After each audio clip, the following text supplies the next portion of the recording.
ክቡራትና ክቡራን የሬዲዮ ሞዲ ቲቪ ስርጭት መስኮተ ዜና ተከታታዮቻችን እንደምን ሰንብታችኋል? ዳዊት ጀግና ነኝ ከሬዲዮ ሞዲ ቲቪ መስኮተ ዜና ዘወትር ዜናዎችን እንዲሁም ደግሞ መረጃዎችን እንዲሁም የተለያዩ መጻጽፎችን ወደ እናንተ ማደርሰው ዛሬ ባለፈው ቃል በገባሁላችሁ መሰረት ሙት ባህርን ላስቃኛችሁ ቃል ገብቼ ነበረ። ቃሌን ሳላጥፍ በቃሌ ቆሜያለሁና ወደ ሙት ባህር ካሜራዬን ይዤ በመሄድ ቪዲዮ ቀርጬ ወደ እናንተ ይዤ መጥቻለሁና ይህን ቪዲዮ እየተከታተላችሁ ሐሳብ አስተያየታችሁን ከዚህ ቪዲዮ በታች በመጻፍ ለፕሮግራማችን አስተዋጽኦ ስላለው አስተያየት ሐሳባችሁና አስተያየታችሁን ጻፉልኝ። ከዛ በተረፈ ደግሞ ላይክ፣ ሼር፣ ሰብስክራይብ በማድረግ ይህንን ዩቲዩብ እናሳድገው። ሌላ የበለጠ መረጃዎች ወደ እናንተ አደርሳለሁ። በቀጥታ ወደ ሙት ባህር ልውሰዳችሁ። አብራችሁን ቆዩ። ክቡራትና ክቡራን ተመልካቾቻችን የምንገኘው በደቡብ እስራኤል በሚገኘው የዴድ ሲ ወይም ደግሞ የሙት ባህር ዳርቻ ላይ ነው የምንገኘው። እዚህ በቀጥታ ከበስተጀርባ የምታዩት የጨው ባህር ወይም ደግሞ ዴድ ሲ የሚባለውና በለውጥ ጊዜ የለውጥ ሚስት እግዚአብሔር ፊትሽን አታዙሪ እያለ ፊቷን አዙራ የጨው ሐውልት የሆነችበት ቦታ ነው። ከዚህ ከዴድ ሲ ወይም ደግሞ የሙት ባህር ግማሹ ከፍሎ የዮርዳኖስ ድንበር ነው። ዮርዳኖስ ከፍታችን የምናየው ተራራ ዮርዳኖስ ነው። የሚከልላቸው እስራኤልና ዮርዳኖስ የሚከልላቸው የግማሹ የሙት ባህር ክልል ነው። ተንሳፎ መጽሐፍ ማንበብም ይቻላል። ሁሉን ነገር ማድረግ ይቻላል። በነገራችን ላይ በአጠቃላይ ይሄ የሙት ባህር የሚባለው ከተማዋ በጣም ትንሽ ናት። 2700 የሚሆኑ ነዋሪዎች ነው ያሉባት። የዚህ የምታዩት የባህር ጠለል ሙሉ 605 ስኩዌር ኪሎ ሜትር ስፋት ያለው ሲሆን ርዝመቱ ደግሞ ወደ 67 ኪሎ ሜትር ነው። ወደ ጎን ስፋቱ ደግሞ የጎን ስፋቱ 17 ኪሎ ሜትር ነው ማለት ነው። 605 ስኩዌር ኪሎ ሜትር ላይ በጣም ጨዋማ ነው። ይገርማችኋል። ጨዋማነቱ ወፈር ያለ ነው። ብዙ ነገር ይወጣል።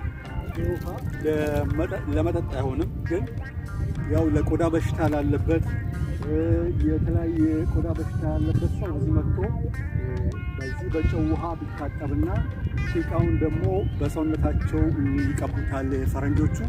ያው የቆዳ በሽታ ጥሩ ነው ይባላል። ከዚህ ውሃ ወይም ደግሞ ከዚህ የሙት ባህር ብዙ ነገር ይሰራል። ኬሚካሎች ይሰራሉ። እስራኤል ይህንን ባህር ግማሹን ዮርዳኖስ እንዳልኳችሁ ግማሹን እስራኤል የምትጠቀመው። ይህ ባህር በአጠቃላይ የሚያወጡት የተለያዩ ማግኒዚየሞች፣ እንደገና ደግሞ የድኝ ንጥረ ነገር አለ ውስጥ ማግኒዚየም እስራኤል ታመርትበታለች። እንዲሁም ይሄ ጨው የምታዩት ይሄ ደርቆ የምታዩት ጨው በድንጋይ ሆኖ የምታዩት ይሄ ጨው ነው። ይሄ ጨው በጣም ጨዋማ ነው። 34% ነው የጨው ይዘት። በጣም ወፍራም ነው። ውሃው ግን አይታወቅም፣ ወፍራም ነው። ከዚህ ነው እንግዲህ እስራኤል ማግኔዚየም እንደገና ደግሞ ለሰብል እርሻ ማዳበሪያ እየሰራች ወደ ውጭ የምትሸጠውና ገቢ የምታገኝበት ቦታ ነው። በ2023 ብቻ እስራኤል ወደ $617 ሚሊዮን ከዚህ ከባህር የሙት ባህር የማግኔዚየም እና እንዲሁም የማዳበሪያ ውጤት ገቢ አግኝታለች። እና ይህንን ሁለቱ ሀገሮች ዮርዳኖስ እና እስራኤል የሚያካፍላቸው የባህር መስመር መሀል ላይ ያለ ድንበር አለ። በዛ ድንበር ነው።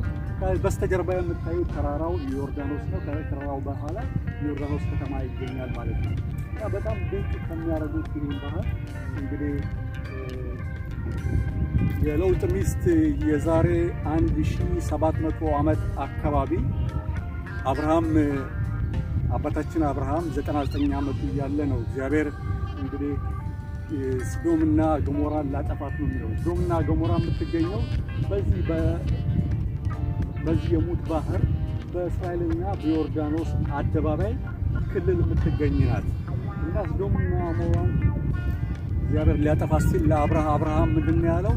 ስታጣፋ ወደ 50 ጻድቃኖችን ካገኘሁ እችን ቦታ ሶዶምና ገሞራን ትምራታለህ አለው። እግዚአብሔርም ምንድን ነው ያለው? 50 ጻድቃን ከተገኘ ጥሩ ነው ብሎት ሲያማክረው አብርሃምን እንኳን 50 10ም ጻድቃኖች አላገኘም። የተረፉት የለውጥና የለውጥ ሚስት ናት። የለውጥ ሚስት እንግዲህ በመጽሐፍ ቅዱሱ እንደሚገለጸው ከሆነ ዘኦሪት ፍጥረት ላይ የተጻፈ ነው።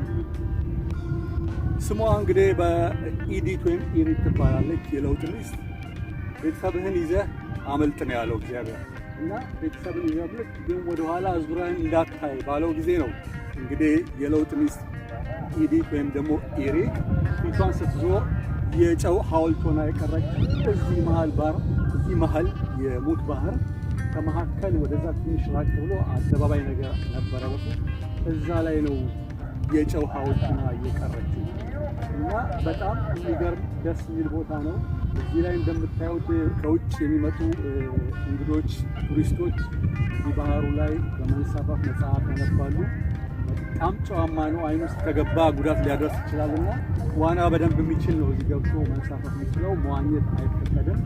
መንሳፈፍ ነው። ተንቦጫርቆ ሰውነታችሁ ውስጥ አይናችሁ ውስጥ ከገባ አደጋ ነው እና የቆዳ ችግር ያለባችሁ፣ የጉልበት ቁርጥማት ምናምን ያለባችሁ አብዛኞቹ አቅመ ደካማና በእድሜያቸው የገፉ ሰዎች እዚህ የሚመጡት እዚህ መጥተው ውሃ ውስጥ ባህር ውስጥ ይገባሉ፣ ይቀመጣሉ።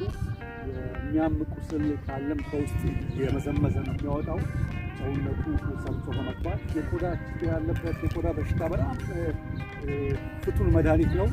አብዛኞቹ እስራኤላውያኖች የፊት ክሬም፣ የሰውነት ቅባት ለድርቀት ለምናምን ከዚህ ላብራቶሪ አላቸው። እዚህ ዴርሲ ላብራቶሪ አለ። በዛ እየተመረመረ በተለያየ ኬሚካልና ቅባቶች እየተሰራ ወደ ውጭ ይሸጣል፣ ለቱሪስቶች ይሸጣል።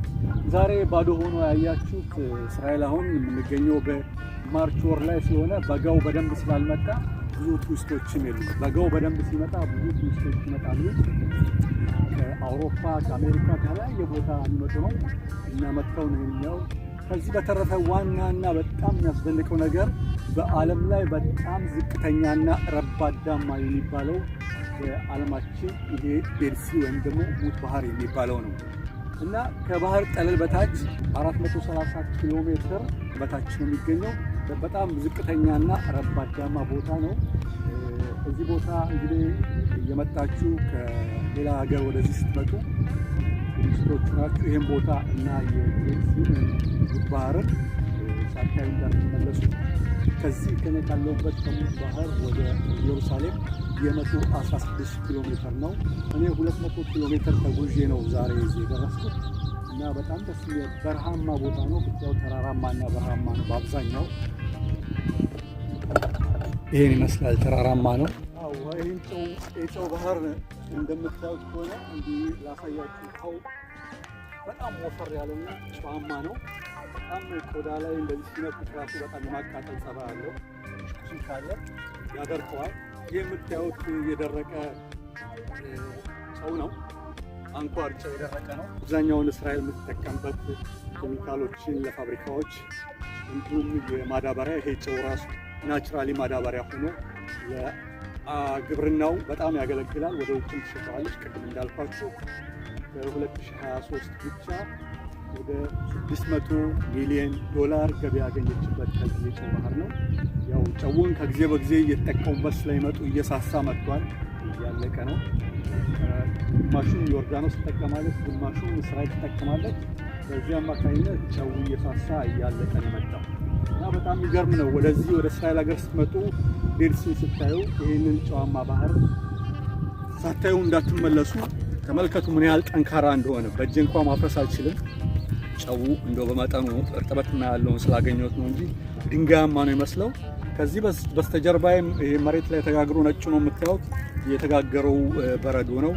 ውሃነቱ እየተነነ ሲያልቅ በረዶ እየተጋገረ ይቀራል ማለት ነው እና እዚህ ዴርሲ ወይም ደግሞ የሙት ባህር ላይ ትልቅ ፋብሪካ አለ። ፋብሪካው ወደ 200 በላይ የሚሆኑ ሰራተኞች በስሩ አድርጎ እያሰራ ከፍተኛ ምርትና ውጤታማ የሆነ ፋብሪካ ነው እና ከጨው በጣም የሚገርም ነው። ጨዋማነቱ ለጤና በጣም አገልጋይ ከመሆኑም በላይ በጣም ለጤና ፈዋሽ ከመሆኑም በላይ ያው በፋብሪካ እስራኤል ገቢ ታገኝበታለች ማለት ነው እና ደጋግሜ የምነግራችሁ ከዚህ ዴልሲ ወይም ደግሞ ከሙት ባህር አሁን ካለውበት ወደ ኢየሩሳሌም 116 ኪሎ ሜትር ይሆናል። እኔ የመጣሁት ግን በሌላ መንገድ ሌላ ከተማ ስለምኖር 200 ኪሎ ሜትር ተጉዤ ነው የመጣሁት እና ርቀቱ ይሄን ይመስላል። እንቀሳቀስ ማዕበል ምናምን የሚባል ነገር የለውም። ግን ያው ማዕበሉ በነፋስ ባያመጣው በትንሹ ሸርተት እያለ ይሄዳል እንጂ ሌላ ምንም አይነት ነገር የለውም እና ይህን ይመስላል ለዛሬ ቆይታችን ከሬዲዮ ሞዲ ቲቪ። ይህንን የሙት ባህር ሳስጎበኛችሁ ያው ለመምጣት የምታስቡ ካላችሁ ወደ እስራኤል ሀገር ስትጎበኙ ይህንን ቦታ ሳታዩት እንዳትሄዱ ነው። አንደኛ ታሪካዊ ቦታ ነው፣ በመጽሐፍ ቅዱስ የተጻፈ ነው። ቅድም ከላይ እንደተጠቀስኩላችሁ ከ1700 ዓመት በፊት ኢየሱስ ክርስቶስ ከመወለዱ በፊት ቀደም ብሎ ያው ለአብርሃም እግዚአብሔር ላጠፋት ነው እቺን ከተማ ሶዶምና ገሞራን ላጠፋት ነው ብሎ ማስጠንቀቂያ ሰጥቶት ነበር። አብርሃም ግን እንዳያጠፋት ተማስሎ ጻድቃኖችን ካገኘ 50 የሚሆኑ ጻድቃኖችን ካገኘ እምራታለሁ ብሎ ነበር። አብርሃምም አላገኘም። እንግዲህ እቺ ምድር ጠፍታ ጨዋማ ሆና ቀርታለች ማለት ነው። ሶዶምና ገሞራ የተባለው ከተማ ማለት ነው። በመጽሐፍ ቅዱስ ኦሪት ፍጥረት ላይ በቀጥታ ታገኙታላችሁ ነው። በአብዛኛው ከተማ በተራራማ የተከበበች ናት። ወደ 2700 ነዋሪዎች ነው ያሉባት። አብዛኞቹ የሚተዳደሩት እዚያው አካባቢ የሚኖሩት በሆቴሎቹ በቱሪስቶች በመጡት በማስተናገድ ሆቴል ውስጥ በመስራት የሚገለገሉና ስራ የሚሰሩ ይሆናሉ። አንዳንዶቹም ራቅ ብለው ወጥተው ወደ መሀል ከተማ ይሰራሉ። ስራ ከሌለ መኖር አይቻልምና እዚህ ስለዚህ ነው የህዝቡን ብዛት በጣም አነስተኛው ነው። 2700 የሚሆን እዚች ከተማ ላይ የሚኖረው ያው የቆዳ ስፋቷም በቀጥታ እንደነገርኳችሁ ወደ 400 ሜትር ስኩዌር ስፋት ነው ያላት። ከጨው ውጪ ማለት ነው። ጨው ከያዘው የውሃ ጠለል በላይ እዛ በተረፈ ደረቃማ ቦታ አፈርማ ቦታው 400 ሜትር ስኩዌር ስፋት ያለው ላይ ሰዎች ይኖራሉ። አብዛኛውም ተራራ ነው። ሰው የሚኖርበት ብዙ ቤት የለም። በጣም አነስተኛ ነው።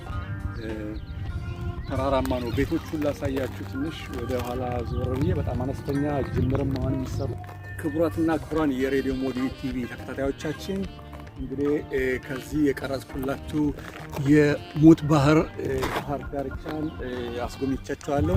በሚቀጥለው በሌላ ቪዲዮ እስክንገናኝ ድረስ አብሬያችሁ ቆየሁ። ዳዊት ጀግኔ ነኝ።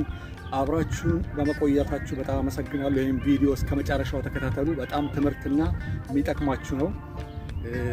ፀሐዩ ትንሽ ያስቸግራል፣ መነጽር ላድርገው እና ተከታተሉ። ላይክ፣ ሼር፣ ሰብስክራይብ ማድረግ እንዳትረሱ። በጣም ደስ የሚል ቦታ ነው ቀርጬ ይዣችሁ የመጣሁት። ወደዚህ እስራኤል ሀገር ስትመጡ ዴልሲ ወይም ደግሞ ሙት ባህርን ሳትጎበኙ እንዳትመለሱ። ግዴታችሁ ነው። ከመጣችሁ ታሪካዊ ቦታ ማየትና መገንዘብ ያስፈልጋልና አብራችሁን ስለቆያችሁ አመሰግናለሁኝ። በሌላ ቪዲዮ በቀጣይ ቪዲዮ እስክንገናኝ ድረስ መልካም ጊዜ በያላችሁበት ጤና ይስጥልኝ። ክቡራትና ክቡራን ተመልካቾቻችን ከሬዲዮ ሞዲ ቲቪ መስኮተ ዜና ዴልሲን ወይም ደግሞ ሙት ባህርን አስጎብኝቻችኋለሁ ወይም ደግሞ በቪዲዮ አስቃኝቻችኋለሁኝ። ዘና ፈታ እንዳላችሁና በቂ ትምህርት እንዳገኛችሁ ባለሙሉ ተስፋ ነኝ። በሚቀጥለው የቪዲዮ ቀረጻዬ ደግሞ ወደ ኢየሩሳሌም ይዣችሁ እጓዛለሁኝ። እንግዲህ አብራችሁ ስለቆያችሁ አመሰግናለሁ። በድጋሚ ሐሳብ አስተያየታችሁን ከዚህ ቪዲዮ በታች እንድትጽፉልኝ በትህትና ጠይቃለሁ። ላይክ፣ ሼር፣ ሰብስክራይብ ማድረግም እንዳትረሱ። አብራችሁ ስለቆያችሁ በሬዲዮ ሞዲ ቲቪ መስኮተ ዜና ስም አመሰግናለሁ። አብራችሁ ቆዩ። ዳዊት ጀግኔ ነኝ። ጤና ይስጥልን። ደህና ቆዩልኝ።